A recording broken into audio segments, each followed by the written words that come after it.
lack finance, did not lack cash to make things happen. So we must start thinking when we say Paul plants, Apollo waters, God brings the increase, there must be a planting. There must also be a what?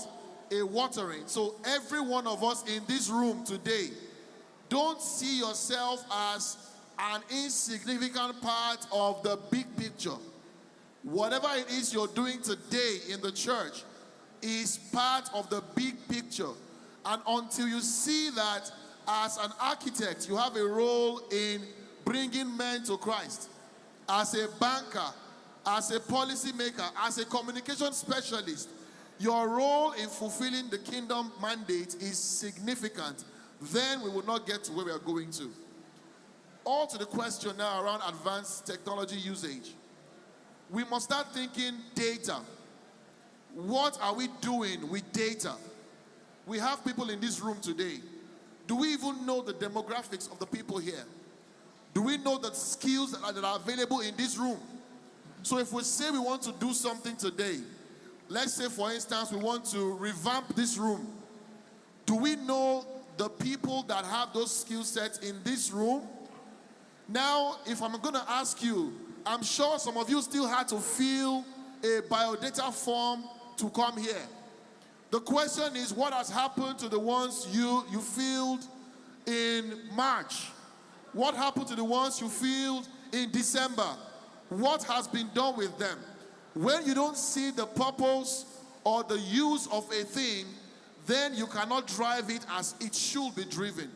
So we must start taking ownership of data for the larger church, for the church now, and also use that for what is called scenario planning or forecasting into what the direction of the church will be in the future. Technology can be used. We're here right now. We have people all over the world who are watching the program. Yesterday, we had people that were watching from every part of the world, and that would even continue after we're done here. Some people will go back and watch this video 20 years, 30 years, 50 years from now. We must start thinking of domesticating technologies and suiting them for Redeem's long-term goals. It's one thing for the world to create technology, and I tell people that technology is literally shapeless. It's like amoeba. It's formless, it's shapeless. It takes the form of the organization that is deploying it. So if we do not start customizing and domesticating technology for Redeem as to how it suits our long-term goal, we will keep acquiring technologies that does nothing. And we will spend millions and millions of dollars buying things that we don't really get to need. Thank you. Thank you. Thank you so much, sir. Thank you so much. So, I mean, the question is still to you, sir. Do you think that RCCG is on the right path, in terms of advancing with technology? Because over time, we've seen how that churches are being planted day to day, August to December. So I'm just very curious, do you think that RCCG is on this path to advancing, in technology or making use of technology for kingdom advancement? I would say we are waking up. Let me put it that way. We are waking up. We're not there yet. Okay. The truth is that in the last 7 years, there's been a reawakening to how valuable technology is to the church. But like I said, there is still that skilled approach to it. When you don't have like a proper strategic plan as to what you want to achieve, many things you will do will be knee-jerk. Oh, I heard that Daddy Pandey in his own Pandey Ministries, nothing like that. In Pandey Ministries, uses Grass Valley, for instance, and I want to acquire it. Do I need Grass Valley at this time in the church? What purpose does that serve for his ministry? Do we really know how that plays out in the bigger picture of what they do? So we can't just say we are acquiring technology, whether it is equipment, whether it is software, whether it is applications. We can't just acquire. We must start thinking, how does this fit? So it means that if, for instance, PSF sells, it's thinking around a big picture of the church. whatever they are doing or trying to do must fit into the big picture of Redeem. And then it helps to push that vision to fulfillment. So I think we are waking up. We are not yet 100% there, because some of the things we still do by hand or by manual means already have technologies that can drive them. And we know that technology is faster, more efficient, more reliable, and also we can always go back to it and improve on it over time. Okay, thank you. Thank you so much, sir. How do you think that the youth can fit into this? You mentioned skill set. I would like that to you. Okay, so one of the things I want to tell us that not every technology-based skill requires coding. I know that when you hear tech, many of us shut down immediately. Do I have a witness in the house? Somebody is talking. Do I have a witness in the house? When you hear tech, you think about code. I have played actively in the tech space for the last 15 years. I don't know how to write one single programming language. One, I don't know how to write. But I am actively involved in the tech space. When I say actively, I mean very, very actively involved. So what you need to do is to look at what you currently do. You are a product manager. You don't need to know how to code. You are a project manager. You don't need to know how to code. You are a portfolio manager. You don't need to know how to code. You are a communication expert. You don't need to know how to code. All you need to know is the top level, like they will call them, the peripheral of how the systems or architecture works, and what you do can come to play. Now, there are multiple layers in the value chain of technology. There is always, like I said, technology takes the form of the organization or the problem it's trying to solve. Some of you have skills in finance. You are fantastic in crunching numbers. Your role can be very valuable to a coder who is working on a finance software, because he needs to know how the finance tool interplays with what he wants to do. You are a broadcaster. You know how to talk. You can work fantastically with a person who is going into language translation. Trust me, there is so much we have in this room that we are yet to tap into, because we are currently short-circuiting ourselves by thinking that tech requires code. Not all tech is code-driven. I hope that has helped someone in the house this morning. Absolutely, absolutely. Please put your hands together as we celebrate Pastor Ayo. Thank you so much for that response. That was so insightful. And then, having heard all of this, we know that the denomination RCCG is not local. I mean, we're not looking at just Nigeria. This question is to Pastor Charles, please. So how do we change the misconception of RCCG being a Yoruba denomination or a Nigerian or African, based church? Thank you. I think that's a very good one. Because something over the years we are still very concerned with. I remember a few years ago I spoke in one of our conferences in Kenya on this subject matter. And it has to be deliberate. Every one of us love our own dialect, our comfort zones.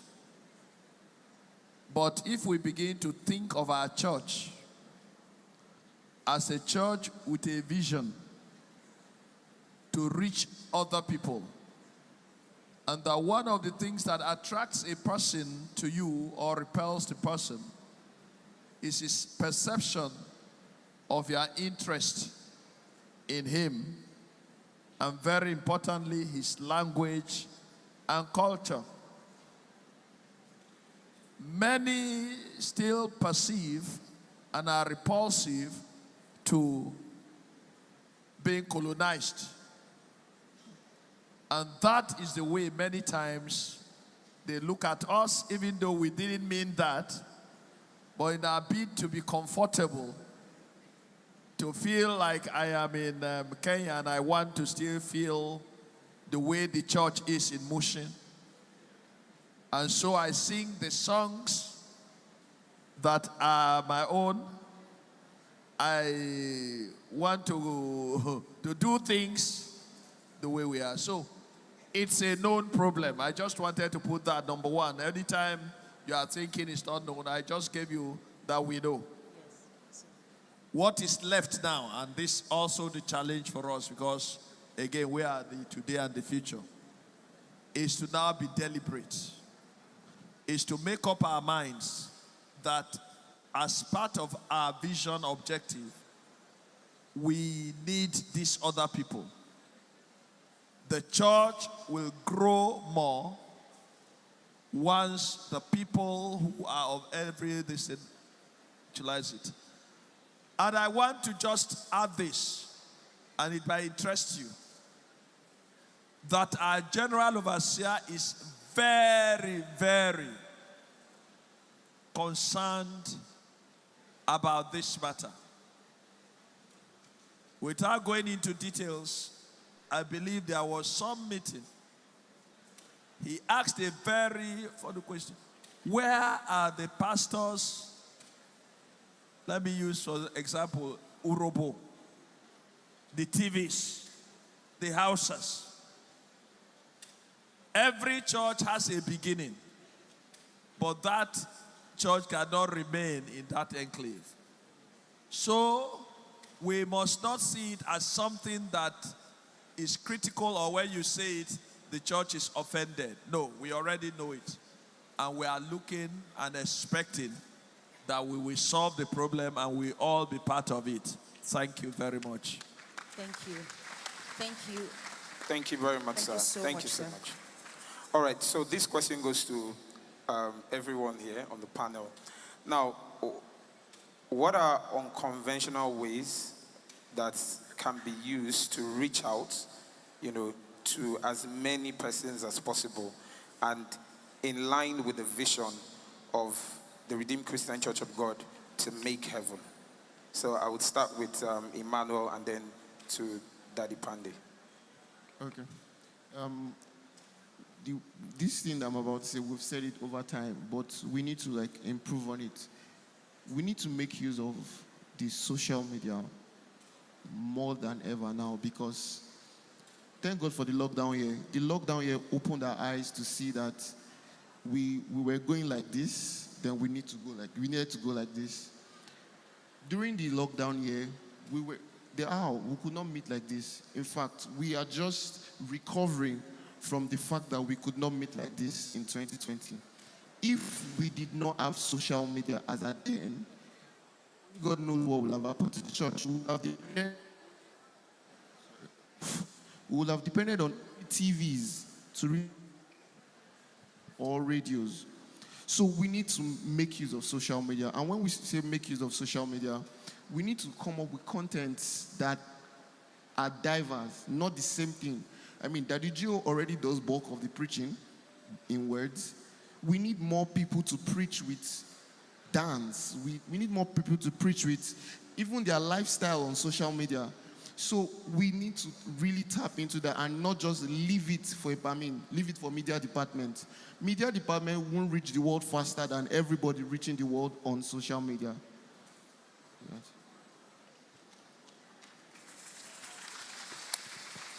All right, so Joshua Adeloye. All right. I think for me, I'll go back to the children, because if we're looking 70 years ahead, as he said, in 70 years he'll be 90 something, right? And his children will be 70 something. So I want the church to look into creating content for children that is cross-generational. There are a number of us. How many of us watch Superbook? All right. How many of us watch TBN's cartoons? All right. How many of us watch Mount Zion as children? All right. So we can see that Mount Zion has done cross-generational. But we need to now go into the cartoons that the children are going to watch, because now Satan has left some of us here. He has gone for the children direct, so that as they grow, they are growing into his own mindset. We need to go back there and create our own Cartoon Network. Now. Thank you. Now. Thank you. Thank you so much, sir. We'd rather just have Pastor Ayo, please. Very quickly, very briefly. So, I mean, alongside what Joshua said, content is king. If we are going to influence culture and shape human thinking, we need to start investing heavily on content. I think we are all speaking in the same line. It's not just preaching. We need to start thinking around lifestyle content, sitcoms, short films, and sometimes these movies don't need to come, shouting Jesus at you, because when they want to tell you that lesbianism is okay, they don't come, shouting it at you. They come to do what is called subliminal marketing. It comes subtly and it is introduced to you and you're fine. Number two is problem solving. If we want to reach the world, we must start picking problems and then solving them using what we have. We have numbers, we have spread, and we have strength. We have numbers, we have spread, and we have strength. Use that to solve a Greek problem, educational problem, and then we'll see that a lot of people will start asking questions. How are you doing this? And then they come to Christ. Problem solving. I got that. Thank you so much. Please put your hands together as we celebrate Pastor Aya. Finally, Pastor Charles, do you think that the youth or the Pastor Seeds family are on track to fulfilling the vision of RCCG? Pastor Seed family, shout hallelujah. Very briefly, sir. For me, that is the critical reason why I agreed to be here today.